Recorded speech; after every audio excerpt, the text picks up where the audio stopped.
జోగులాంబ గద్వాల్ జిల్లా కేటీ దొడ్డి మండల కేంద్రంలో ప్రభుత్వం ప్రతిష్టాత్మకంగా ఉగాది రోజు పంపిణీ చేసిన సన్నబియ్యం లబ్ధిదారుల ఇంట్లో బియ్యాన్ని పరిశీలించి వారు వండిన భోజనం మాజీ జెడ్పీ చైర్మన్ సరిత తిన్నారు.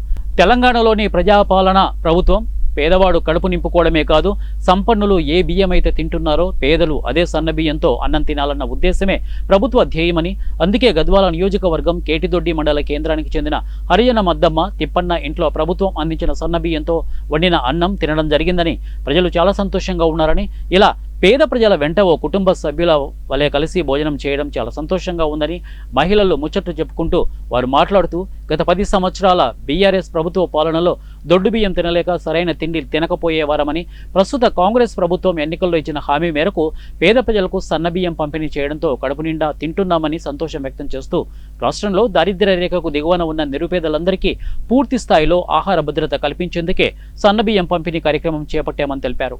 ఈ పథకానికి ప్రజల నుంచి మంచి స్పందన వస్తోందని, 80% పైగా బడుగు బలహీన దళిత గిరిజన మైనారిటీ నిరుపేద ప్రజల లబ్ధి పొందుతున్నారని పేర్కొన్నారు. మొన్న ఉగాది నాడు ప్రతి రేషన్ షాప్లో కూడా సన్నబియ్యం పంపిణీ అనేది మొదలైంది. అయితే వాస్తవానికి గద్వాల్లో కూడా సన్నబియ్యం పంపిణీ మొదలైంది. ప్రతి పేదవాడు సన్నబియ్యం తీసుకెళ్తున్నారు.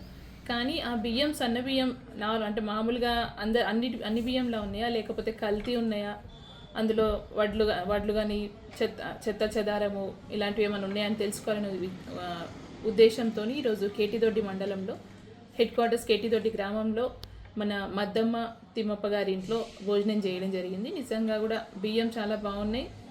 ఎలాంటి అందులో పెడ్డలు రాళ్ళు ఎలాంటి చెత్త లేకుండా కూడా చాలా నీట్గా నార్మల్గా బయట షాపులలో కొనుక్కునే విధంగానే రేషన్ షాప్ బియ్యం కూడా ఉన్నాయి. చాలా సంతోషపడుతున్నారు.